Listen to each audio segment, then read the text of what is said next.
Saudara-saudaraku yang terkasih di dalam Tuhan, bertemu kembali dengan saya Rina Solihin dalam channel Rina Menjawab. Teman-teman, saya menemukan sebuah video, yaitu cukup menarik teman-teman, di mana para pemuda dari Indonesia Timur, teman-teman, menyuarakan suara toleransi, menanggapi sebuah pernyataan dari kadrun yang sedang melakukan demo dalam masalah Wawan yang membubarkan ibadah di Bandar Lampung, teman-teman. Para pemuda ini bersuara menanggapi pernyataan dari kadrun ini, yaitu ingin perang agama. Perang agama, teman-teman, bayangkan. Ya, apa maksudnya?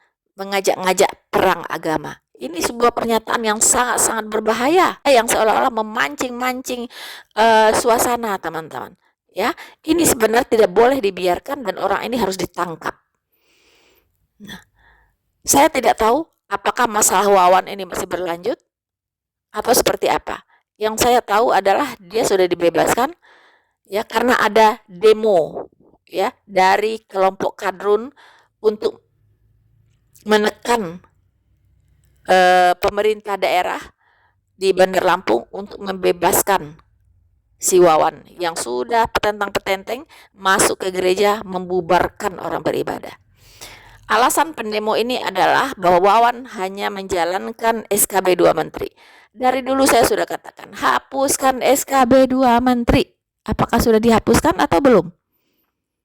Ya, jangan sampai negara ini hancur gara-gara SKB 2 Menteri ini.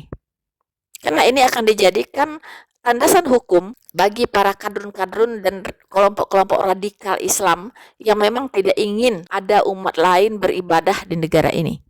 Dia maunya cuman semua kalau bisa Islam semua, yang boleh dibangun hanya masjid. Gereja tidak boleh dibangun. Kalau boleh yang beribadah cuman umat Islam, umat lain tidak boleh beribadah. Itu keinginan mereka. Ya, itu keinginan mereka. Dan mengapa mereka sampai sebegitu berani dan masif, ya, kegerakan mereka? Karena yang di atas sana, ya, yang di atas sana, yang di pucuk pemerintahan di sini, para pemimpin-pemimpin ini, para pemimpin-pemimpin kita itu memberikan contoh yang tidak baik kepada rakyatnya. Ya, karena mereka dilindungi, kelompok radikal ini dilindungi, ya, oleh ormas yang bernama MUI.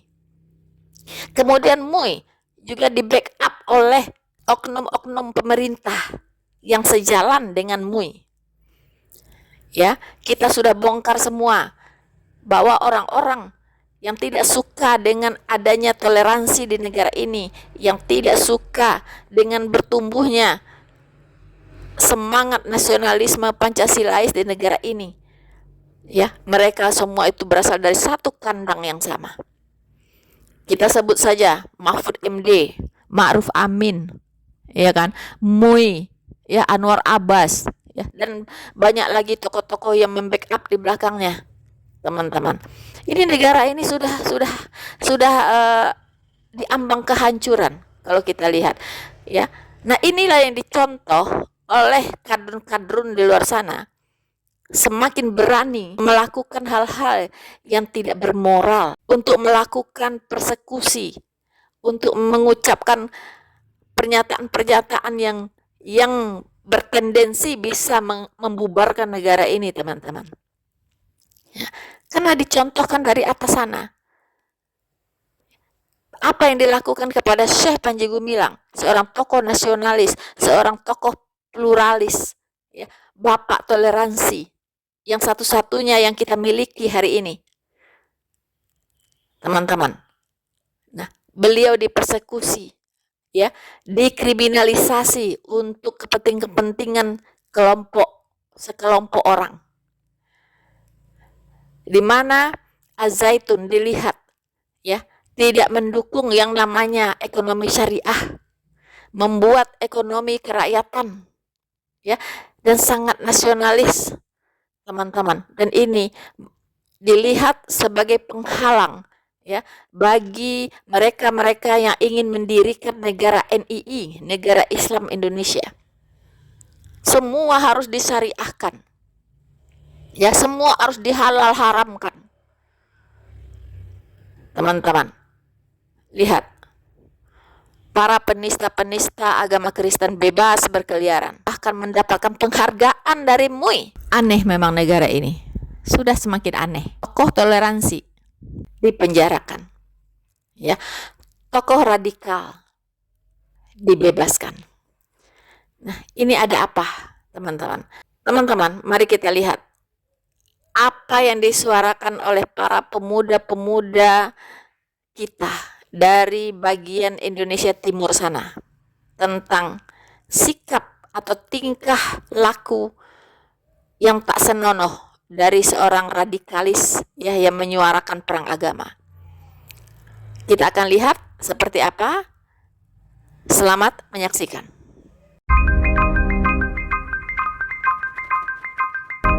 Wabarakatuh. Takbir! Takbir! Jadi jangan karena seseorang memiliki kekuasaan yang harusnya menciptakan suasana kondusif di bumi Lampung, justru menciptakan suasana seperti ini. Jangan jadikan bumi Lampung menjadi bumi Ambon yang kedua. Seorang RT Bapak Wawan Kurniawan melaksanakan tugas dan fungsinya sebagai RT terkait dengan SKB 2 Menteri.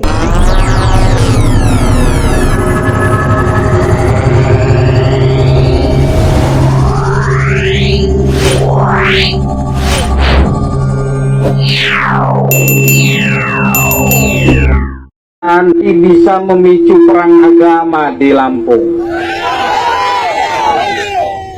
Ini masalah yang kemarin di Lampung itu, yang laki-laki ibu Tauruf yang masuk ke gereja kasih bubar orang lagi ibadah. Saya pikir sudah selesai, ternyata masih. Baru tadi dia bilang apa? Bisa memicu perang agama. Siap. Terlalu lucu-lucu. Kamu ini terlalu bikin lucu sekali. Coba hidup tenang, cari kerja, kasih makan istri, suami, anak di rumah sana sudah. Tidak usah cari-cari masalah sudah. Tumpu agama ini ada tenang-tenang jadi ya sudah. Tahu toh?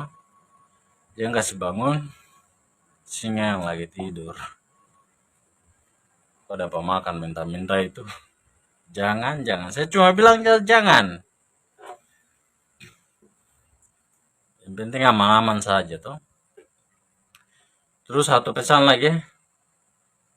Stop ikut-ikut rame sudah. Ikut-ikut rame stop sudah. Tong sama-sama di Indonesia ini toh.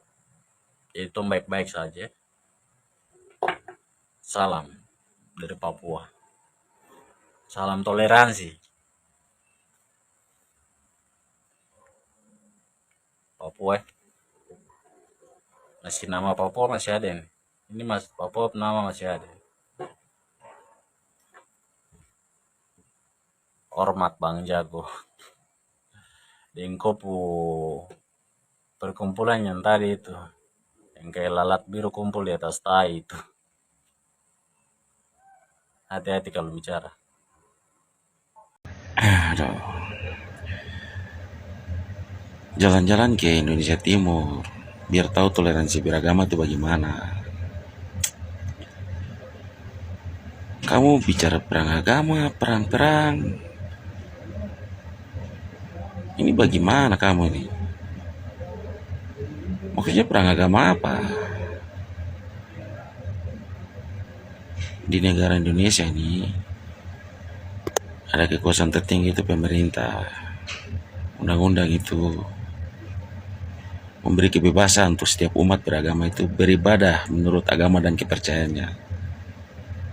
Terus kau bilang memicu perang agama apa? Jalan ke Indonesia Timur sini biar tahu toleransi beragama itu bagaimana. Hai, kira-kira kalian nih apa yang kalian takutkan? Hah? Apa yang kalian takutkan? yang terjadi pembubaran orang sementara ibadah juga dari kalian sebelah, penolakan pembangunan gereja juga dari kalian sebelah. Kira-kira apa yang kalian takutkan dengan kita pun agama sebelah nih, agama Kristiani? Seenak-enaknya dengan mengeluarkan kata lisan yang tidak dijaga, perang agama. Pikir gampang perang agama? Pikir negara Indonesia ini bodoh kah? Model-model bejat macam kalian ini sampah masyarakat, sampah negara ini. Ulama, mau bilang ulama, haji apa ke, ustaz kah, bodoh macam begini, lisan tidak dijaga.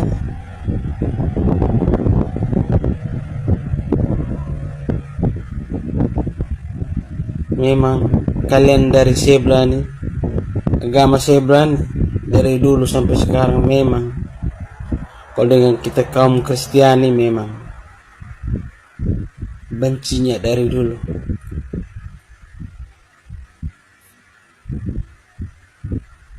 Apa kira-kira yang kalian takutkan?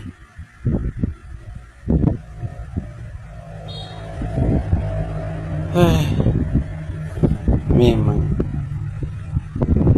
kalau untuk negara Indonesia ini memang kalian yang mayoritas, kalian punya agama yang mayoritas. Tapi kalau untuk dunia, mari kita hitung siapa yang minoritas dan siapa yang mayoritas. Jadi untuk mengeluarkan kata-kata yang bilang mau perang agama tuh jangan sembarang Bapak. Lisan tuh dijaga. Tidak gampang. Mulai omong bilang peluru tidak tembus kulit lah dengan kuasa Tuhan.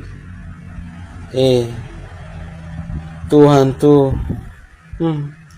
lihat model-model begini sun mungkin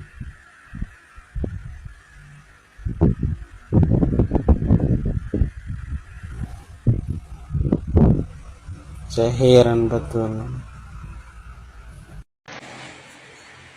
Bah, kukira ini kau punya negara kah? Kau mau ajak-ajak perang agama kah? Kau melucu sampai kau harus main-main ke timur sini supaya tahu toleransi itu kayak bagaimana. Kau goblok kah? Sudah salah dibelain lagi goblok.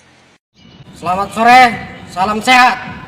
Kami dari Pemuda Batak Bersatu, Provinsi Sumatera Utara, berada tepat di Tanjung Merawa, yaitu Gereja Mahasaron, yang pada tanggal 6 Agustus pelarangan tempat beribadah. Jadi ini salah satu bukti-bukti pada tanggal 6 Agustus di Dusun 1 Tanjung Merawa menolak keras kegiatan ibadah yang melanggar peraturan pemerintah. Jadi di sini peraturan pemerintah yang mana dilanggar. Nah, jadi buat para pemerintah yang ada di Deli Serdang dan aparatur hukum harus menindak tegas supaya toleransi kita yang ada di Sumatera Utara ini bisa akur dan sehat. Oke, kami dari Pemuda Batak Bersatu. Pemuda Batak Bersatu. Satu rasa, satu jiwa. NKRI. Harga mati. Horas. Horas. Menjua-jua. Menjua-jua. Jua-jua. Jua-jua. Di Medan nggak ada yang keberatan sekali, itu dia. Ya jelas dia bukan kalau ada pembinaan masuk kalau si pemerintah ini buat kita kembalikan fungsinya, itu aja kita. Sebenarnya maksud bapak-bapak ini apa? Keberatan Ya keberatan kita. Keberatan dalam hal apa? Keberatan satu. Merasa terganggu. Warga sini rata-rata muslim ya. Rata-rata muslim. Satu ya. Kata bapak tadi betul. Bukan masalah toleransi. Masalahnya apa?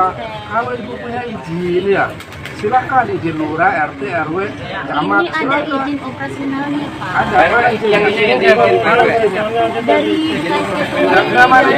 izin lurah itu izinnya orang nggak silakan. Kan sudah ada di desa, Pak. Izinnya izin dari mana? Dari mana? Izin dari mana? Izin apa? Ada surat dari tembusan dari KSG, ada tembusan dari pusat. Jadi kami bukan liar, Pak. Bukan izin sini. Assalamualaikum warahmatullahi wabarakatuh. Shalom. Salam toleransi, bos. Beta sebagai anak bangsa, beta sangat kecewa. Ya, kenapa? Kalian berorasi tapi tidak berhikmat. Seandainya, bos, kalau itu terjadi ketika Anda lagi sholat, lalu ada orang yang datang membubarkan Anda ketika Anda lagi sholat, apa perasaan Anda? Ingat, bos. Ingat baik-baik, bos. Negara kita ini negara Pancasila, negara yang berketuhanan. Ya. Setiap agama dia berhak untuk beribadah. Jangan dilarang, bos. Ya. Jangan dilarang. Dia punya hak untuk beribadah. Sekarang udah salah seperti ini, apa yang harus kalian bela? Dia salah, kenapa harus dibela? Seharusnya dia minta maaf. Ya, apa yang sudah dia lakukan. Kan tadi saya sudah bilang, kalau seandainya itu di posisi kalian, ya, apa yang kalian rasakan pasti sakit hati. Maka dari itu, nggak usah berorasi yang terlalu, aduh, saya lihat ini, aneh. Ya, janganlah seperti itu. Ya, kita semua di sini punya hak untuk beribadah. Dan satu lagi, Anda tidak boleh berorasi seperti itu dengan kata-kata nanti perang agama. Wah, itu bahaya, bos. Bahaya, bos. Kenapa saya bilang bahaya? Kata-kata Anda itu memicu, bos. Memicu. Ya, jadi kalau berorasi harus berhikmat. Berhikmat, ya. Gak usah seperti itu, bos. Kalau Anda berorasi seperti itu artinya Anda memicu kedua agama. Masa Anda bilang seperti itu? Bisa jadi nanti perang agama di Lampung. Wah, bahaya, bos. Ya, seharusnya Anda yang ditangkap tuh, Anda yang berorasi itu harusnya Anda yang ditangkap. Gak boleh seperti itu, bos. Negara kita ini negara Pancasila, bos. Ada berapa agama di Indonesia ini? Ya. Jadi, udahlah, bos. Gak usah terlalu inilah. Jadi saya harap untuk lebih baik cari solusi yang baik. Ya. Itu lebih baik. Oke, bos. Salam.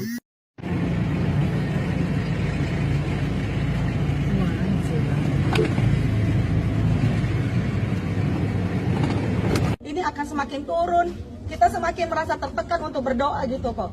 Ya. Jadi saya harap gitu kepada gereja gitu kok untuk kita tetap bisa beribadah di sini. Saya tahu banyak teman-teman jemaat kita yang hari ini merasa sangat patah hati gitu kok. Merasa hancur, merasa kita tidak merasa di backing oleh pemerintah gitu kok. Ya. Mana hak kita sebagai warga negara untuk kita bisa beribadah? Ya. Mana kok? Ya. Jadi saya mau bertanya, Pak. Saya nggak mau gitu. Saya nggak mau jemaat saya, kita semua dioper ke sana ke sini. Saya nggak mau lagi kok. Ya. Sudah cukup kok. Udah 3 kali kita ke sana ke Ya. sini. Dan nggak ada jawaban apapun gitu loh kok. Baik. Saya bertanya Ya. juga, Pak. Misalnya kita berturut-turut oke, kita maui kesepakatan pemerintah. Jadi kalau 2 minggu ke depan tetap kita tidak dikasih beribadah ke sini, tindakan kita. Ini adalah masalah kemarin yang di Lampung. Ternyata belum kelar-kelar juga. Kalau Bapak yang lagi bicara dengan tua yang besar, Bapak ingat, ini negara adalah negara Pancasila. Ya. Ada beberapa agama yang diakui secara hukum ya dan sah di negara ini. Ingat itu ya. Jadi negara ini bukan milik Islam. Ya. Islam itu yang sebagai mayoritas. Artinya sebagai mayoritas tidak serta-merta menindas minoritas. Tidak ya Pak. Ya. Ini adalah negara hukum. Jadi barang siapa yang melanggar hukum, ya wajib dihukum. Siapapun itu orangnya, dari agama manapun. Jika salah, ya wajib dihukum. Ya. Semua orang itu sama di hadapan hukum dan HAM. Tidak ada yang istimewa Pak. Tidak ada. Ya. Aduh, saya kasihan sekali lihat Bapak ini. Bapak mending urus istri anak ya. Ibu-ibu juga di situ mending urus suami anak ya. Ini muka-muka yang mau menghancurkan negara ini. Ini muka-muka ini. Susah. Ya. Susah sekali. Belajar dari NTT ya. NTT itu dikenal sebagai nusa toleransi di dunia. Kan? Jadi masjid maupun gereja itu saling berdamping ya. Tidak ada masalah. Aman-aman saja, damai-damai saja. Ya, ya Pak ya. Jadi janganlah. Jangan buat keributan lagi, demo-demo yang tidak jelas ya. Itu saja Pak. Ingat, negara ini adalah negara Pancasila. Juga negara hukum. Itu ya Pak ya. Jadi untuk bapak-bapak dan ibu-ibu di situ mending pulang urus istri anak ya, urus suami anak ya, tidur tenang-tenang ya. Pikirkan kerjaan ya. Jangan jadi provokator. Ya. Ingat itu. Salam toleransi dari NTT. Pendirian rumah ibadat itu tidak dilarang asal sesuai dengan undang-undang yang berlaku. Undang-undang sudah diterapkan, cuma kadang kamu yang larang-larang. Ya, di daerah lo Papua juga susah mendirikan masjid karena terkendala undang-undang pendirian rumah ibadat. Ya, kok komentar begini karena kok belum pernah datang ke Papua sih. Ya. Nah, kalau bodoh buta terhadap Papua jangan asal sembarang komentar. Papua tidak sama seperti daerah Cilegon yang saat ini melarang untuk pembangunan gereja. Tahu kau, saya bikin Maluku sekarang. Ya. Kalau ada saya punya teman Jawa di sini atau suku lain yang beragama Muslim, kita akan berbicara sama-sama di sini dan kita akan mempermalukan kau dan betapa bodohnya kau. Ya. Saya tahu you ini belum pernah datang ke Papua. Di sini nih, saya mau kasih tahu tapi masjid indah-indah dan masjid besar-besar saya kasih tahu. Tidak ada yang larang. Satu kampung yang kecil saja, satu kelurahan yang kecil saja bisa ada 2 masjid sampai 3 dan langgar-langgarnya itu banyak, musolanya itu banyak. Siapa mau larang? Itu tempat ibadah, silakan bangun. Membangun gereja, membangun wihara, membangun berapa, silakan bangun. Itu kan tempat ibadah.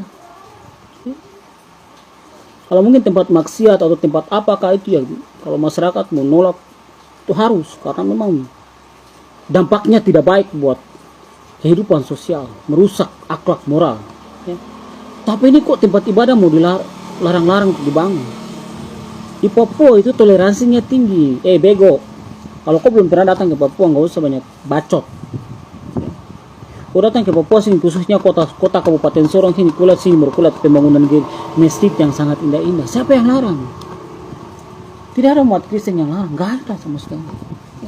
Di sini toleransi tinggi, nggak ada otak-otak itu apa nih, ya otak-otak agama kah, otak-otak keras kah, apakah yang teriak nama Tuhan terus lakukan kejahatan seperti kamu punya daerah sana, nggak ada. Di sini toleransi tinggi. Saya pada hari raya Natal mereka rayakan, ikut meramaikan. Pada hari Lebaran juga Idul Fitri kami ikut meramaikan. Nggak ada tuh fokus-fokus agama kafirin orang, nggak ada sama sekali. Hello, stop banyak bacot. Gampang banget mulutmu itu bilang perang agama. Polisi harus tangkap ini. Harus diamankan dia ini. Dia ini memprovokator ini antar agama.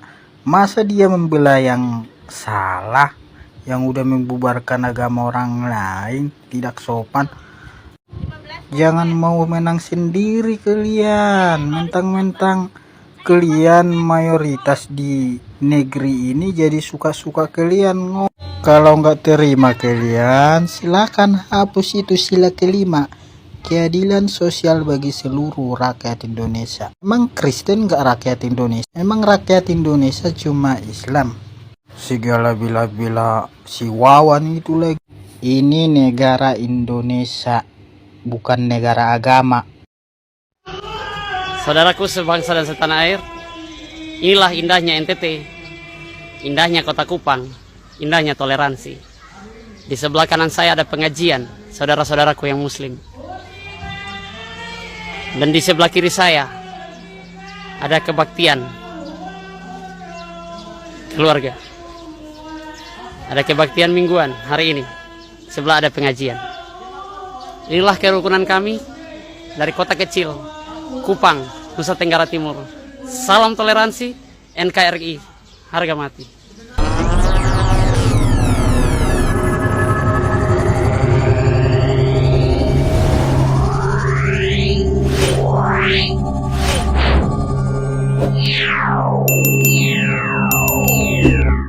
Wow, luar biasa ya. Pemuda-pemuda kita dari Indonesia Timur sana menyuarakan bahwa kebebasan beragama, kebebasan beribadah sesuai dengan agamanya masing-masing itu dijamin oleh negara. Dan itu tertulis di dalam Undang-Undang Dasar 1945 pasal 29 ayat 1 dan 2. Teman-teman, bagaimana mungkin kalau konstitusi saja melindungi, menjamin, ya, negara menjamin, lalu mengapa harus minta izin orang beribadah?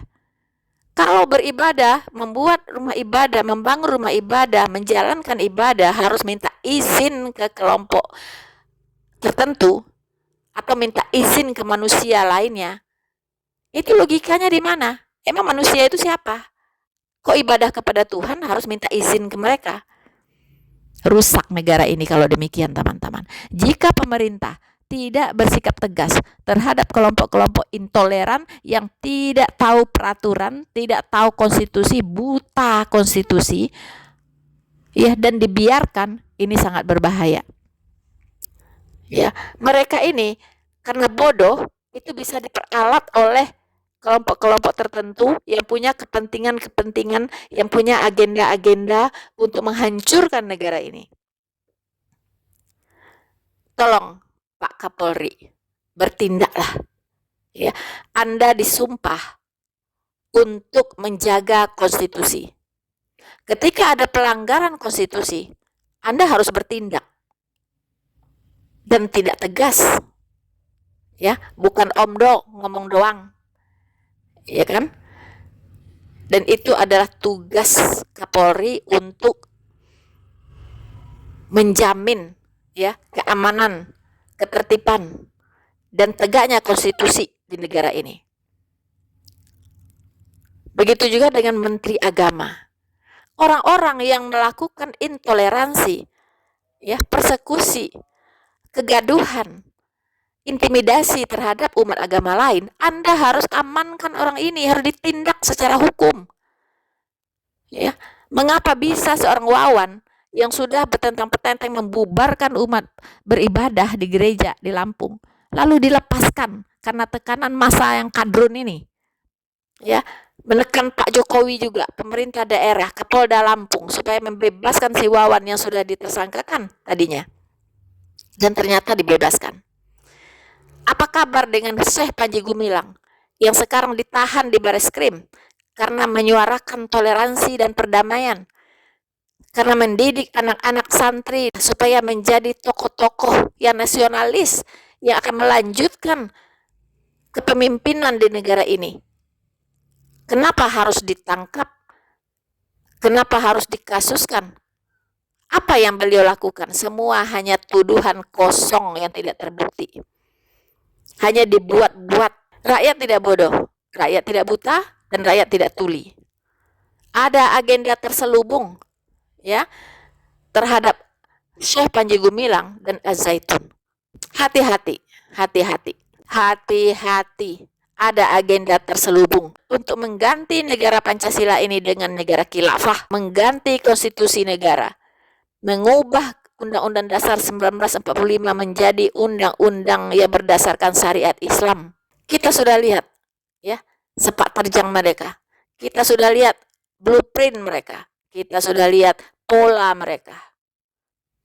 Dan itu tokoh-tokohnya ada di pemerintahan sana. Ya.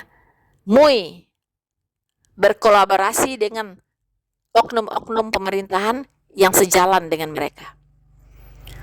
Terima kasih para pemuda-pemuda yang luar biasa dari timur sana menyuarakan toleransi. Hai kadrun, Anda dihimbau belajarlah dari mereka. Datanglah ke Papua, datanglah ke NTT. Ya, kunjungilah daerah-daerah timur sana di mana toleransi dijunjung tinggi. Ya, tidak seperti di Indonesia Barat yang sudah teracuni otaknya dengan ajaran-ajaran radikal, ya, yang mau membumi hanguskan pemeluk agama lain. Tidak ada lagi toleransi, tidak kenal lagi persaudaraan sebangsa dan setanah air. Mereka tidak mengerti lagi apa itu sumpah pemuda. Ya, tidak ada.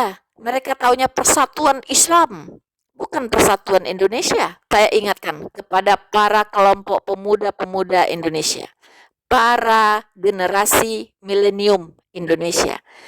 Negara ini milik kalian, dan kalianlah yang akan menggantikan generasi-generasi tua yang sudah expired ini, ya. Dengan pemikiran yang sudah expired, teman-teman. Kalian yang akan melanjutkan. Mau kalian apakan negara ini? Ya, itu tergantung dari apa yang kalian pikirkan, apa yang kalian pahami pada hari ini. Kalian adalah generasi penerus bangsa yang akan mengambil alih estafet pemerintahan ke depannya. Baik buruknya negara ini ada di tangan kalian. Tetapi kalian jangan mau diwariskan negara Indonesia yang hancur-hancuran, yang sudah offside, ya, yang sudah tidak lagi on track, udah keluar dari relnya, teman-teman. Jangan tinggal diam. Para pemuda-pemudi Indonesia bergerak, bersuara. Seperti teman-teman kalian yang ada di timur sana sudah mulai bersuara. Ya, kita harus dukung para pemuda-pemuda yang cinta toleransi, cinta perdamaian, cinta NKRI, cinta konstitusi. Kita harus dukung. Bersuaralah, lawanlah generasi-generasi tua yang sudah expired cara berpikirnya. Jangan biarkan negara ini diobrak-abrik oleh mereka. Bersuara para pemuda Indonesia.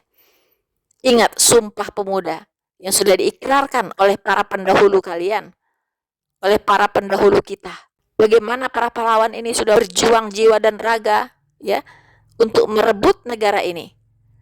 Dan sekarang mau dihancurkan kembali? No way. Mari kita dukung tokoh-tokoh nasionalis, tokoh-tokoh Pancasilais,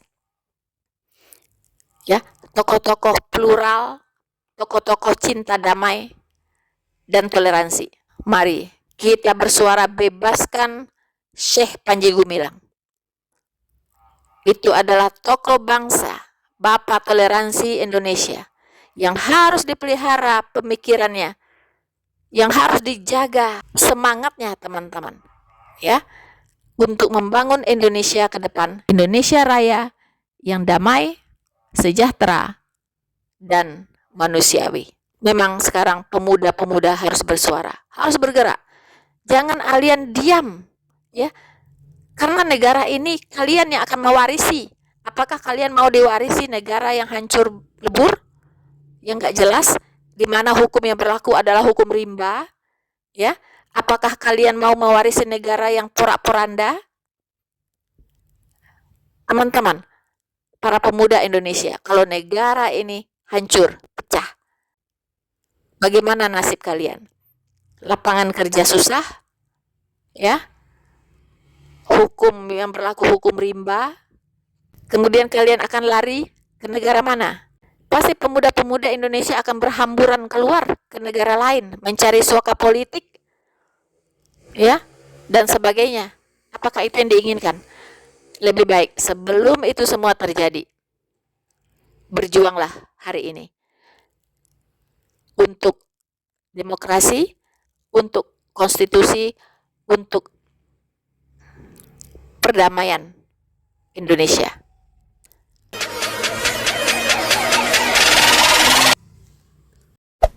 Hey there. Subscribe to my channel. And also press this bell icon.